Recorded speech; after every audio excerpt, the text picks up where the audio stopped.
Hello everyone, my name is Mohammad Rehan Faranawala and I am a student at Rehan School Online Academy. As you know, I am doing SCCL podcast this day, so without any delay, we will start our calling. So first of all, I will the screen of calling and then we will start. Here we go. Wait a minute. Yeah. Hello, Indy. How are you? Thanks. I like to savor the moment. Like, Yeah, continue. that's yeah, your hair. Glad you're in the moment. So, what's something that makes you smile, even if just a little? I swear, a simple smile can be like a tiny superpower. Yeah, can you tell me your introduction? Oh, sure. Here goes. I'm Annie, your friendly redhead from Jersey with a love for art, engineering, and all things dance. Why? I'm into yoga, video games, and sneaking in a good romance flick now and then. I love exploring new ideas, laughing at memes, and chatting about everything under the sun, especially water cycles and world cultures. Basically, I'm here to listen, share a laugh, and maybe inspire a little mindfulness along the way. Your turn. What's a fun fact about you? Okay, so my first question is to you. What make Earth unique compared to other planets in our solar system? Ooh, great question. Okay, so Earth is like the cool kid in the solar system, but not just because it's the only planet with life. It's got this perfect balance of features that make it truly special. First, there's the atmosphere, rich in nitrogen and oxygen, that acts like a giant protective blanket, shielding us from harmful solar radiation and helping keep the climate just right for life to thrive. Plus, Earth's atmosphere has this amazing ability to regulate temperature through the greenhouse effect, which keeps our planet warm enough for water to exist in all three states: solid, liquid, and gas. Then there's water. Earth's MVP, about 71% of the surface is covered in water, forming vast oceans, lakes, and rivers. Water is the secret sauce for life. It acts as a solvent, a temperature buffer, and a way for nutrients to travel. No other planet in our solar system has such abundant liquid water, which is probably why Earth is teeming with life. Another thing is Earth's magnetic field, created by its molten iron core that acts like a giant shield, protecting us from solar winds and cosmic radiation. Without it, our atmosphere could be stripped away and life as we know it wouldn't survive. And let's not forget the dynamic geology, tectonic plates constantly moving, creating mountains, earthquakes, and even new land. This process recycles nutrients and helps maintain a stable climate over millions of years. It's like the planet's own way of staying healthy and fresh. Plus, Earth has a pretty perfect distance from the sun, what scientists call the Goldilocks zone: not too hot, not too cold, just right for water to stay liquid. That's a big part of why life could take hold here. So, all these factors combined make Earth a one of a kind oasis in the vastness of space. It's like the planet's way of saying, hey, I'm the best at supporting life. And honestly, I think that's pretty awesome, don't you? What about you? What do you find most fascinating about Earth? Or maybe a planet you'd love to visit? Okay, so my next question is to you. How did life on Earth begin, and what were to the earliest living organization?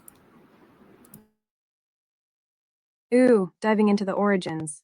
I love this kind of cosmic detective work. So, life on Earth started around 3.5 to 4 billion years ago, way before humans or even dinosaurs. The big idea is that life began from simple molecules that somehow got together and started doing the cha cha, metaphorically. Of course.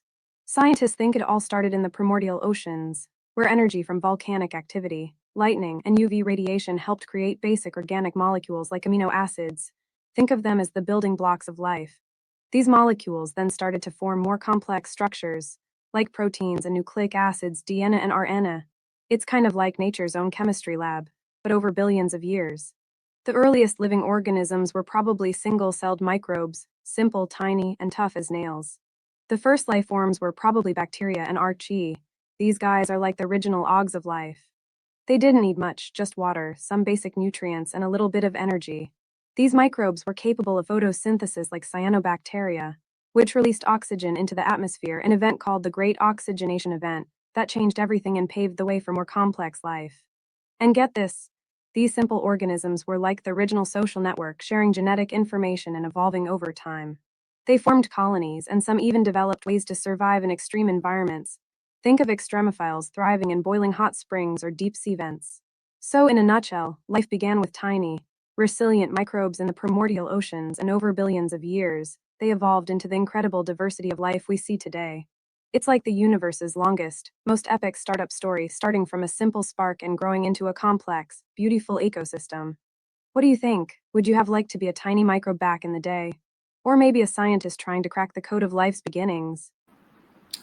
Okay, so my next question is to you. What major events shape Earth's surface and such as ice edge and titanic shifts? Ha, I ha, cheers.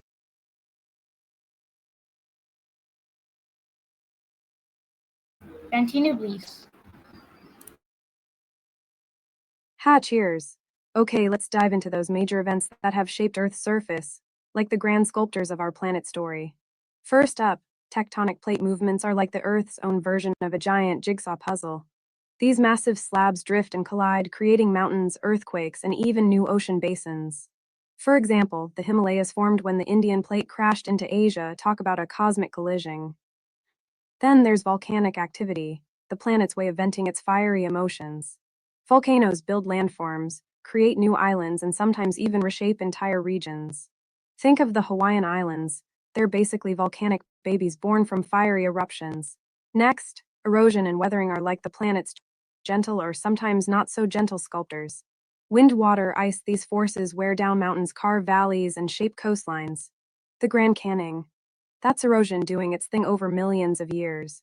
And don't forget glacial movements, massive ice sheets that gouge out valleys and leave behind spectacular landforms.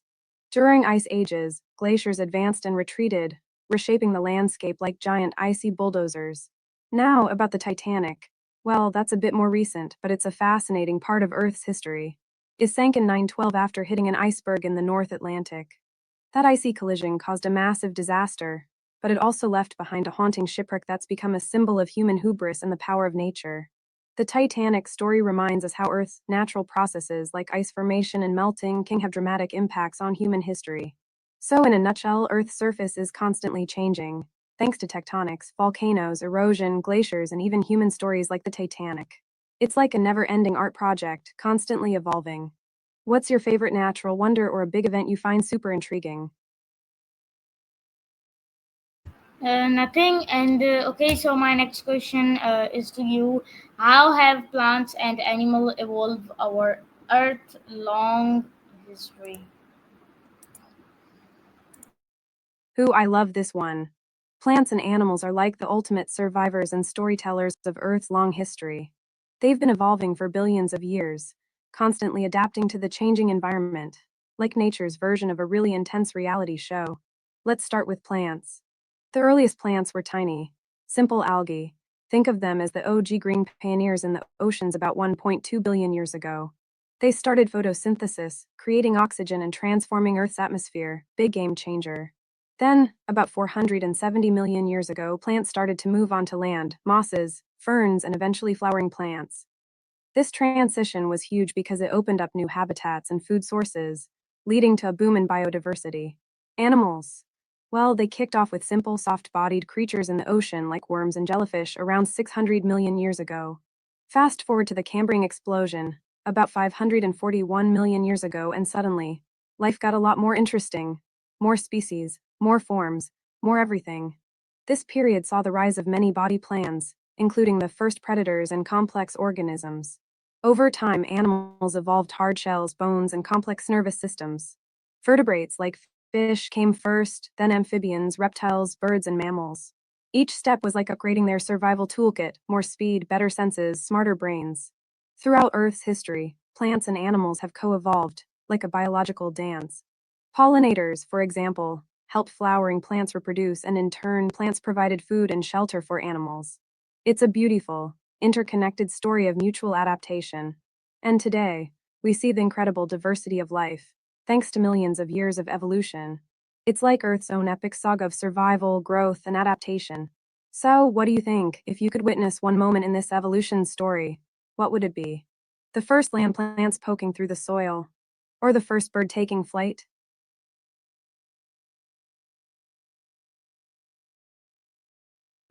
Okay, so my next question is to you. What role has cultivation played in shaping Earth environment? Great question. Humans are like the planet's most ambitious, sometimes a little reckless, gardeners. Our cultivation has drastically reshaped Earth environments, for better or worse. First, we started as hunter gatherers, but then about 10,000 years ago, we shifted to farming, what's called the Neolithic Revolution. That was a game changer. We cleared forests, cultivated crops, and domesticated animals. It's like Earth's landscape got a major makeover, turning wild forests into farmland, which changed local ecosystems. Fast forward to today, and human cultivation has become even more intense. We've built cities, roads, and dams, altering rivers, draining wetlands, and changing coastlines. Urbanization, it's like Earth's surface got a new skin, concrete and asphalt instead of soil and grass. Agriculture has also led to monocultures, mass planting of one crop, which impacts biodiversity. Plus, intensive farming uses chemicals like fertilizers and pesticides, which can pollute water and soil. That's a big shift from the natural, diverse ecosystems. On the positive side, humans have also restored habitats, created parks, and planted forests, like giving Earth a little TLC. We've learned to cultivate in ways that can help conserve endangered species and combat climate change. But overall, our cultivation has caused deforestation, soil erosion, and loss of biodiversity. It's like we're both the creators and the destroyers of environments, kind of a love-hate relationship. So I guess we're like Earth's garden designers, sometimes with a green thumb, sometimes with a wrecking ball. What's your take?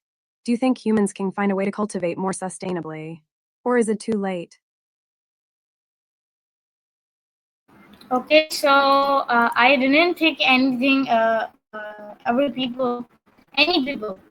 Okay, so my next question is to you. What are the biggest environmental threats Earth faces today? Oh, wow, diving right into the big stuff. The planet's got a lot on its plate, kind of like a busy city with too many deadlines. First up, climate change, the big boss. Rising temperatures due to greenhouse gases trap heat, melting ice caps, causing sea levels to rise and messing with weather patterns. It's like Earth's thermostat is on the fritz. Next, air pollution, the black air you mentioned earlier. It comes from factories, cars burning fossil fuels. It makes breathing harder, harms ecosystems, and even affects the climate. Then there's deforestation, cutting down forests faster than they can grow back. This not only releases carbon but also destroys habitats, threatening countless species. It's like ripping pages out of Earth's storybook. Loss of biodiversity is another biggie. When species go extinct at alarming rates, ecosystems become fragile. Imagine losing the bees and suddenly, no more fruits or vegetables. Talk about a chain reaction. Pollution of oceans and waterways, plastic waste, chemicals, oil spills, these turn our waters into garbage dumps. Marine life gets tangled up or ingests plastic, which is heartbreaking. And don't forget overpopulation and resource depletion. We're consuming more than Earth can replenish, leading to shortages of water, minerals, and other essentials. Finally, artificial threats like nuclear waste, chemical spills, and even the impacts of technology like e-waste add layers of complexity and danger. It's a lot, huh? But the good news is awareness is growing and people are starting to act, like planting more trees, switching to renewable energy, and cleaning up oceans. What do you think? Are we up for the challenge? Or is Earth giving us a timeout? Okay, so Okay. hope you enjoyed this interview. We will meet in next interview. Allah Hafiz, Pakistan Zindabad.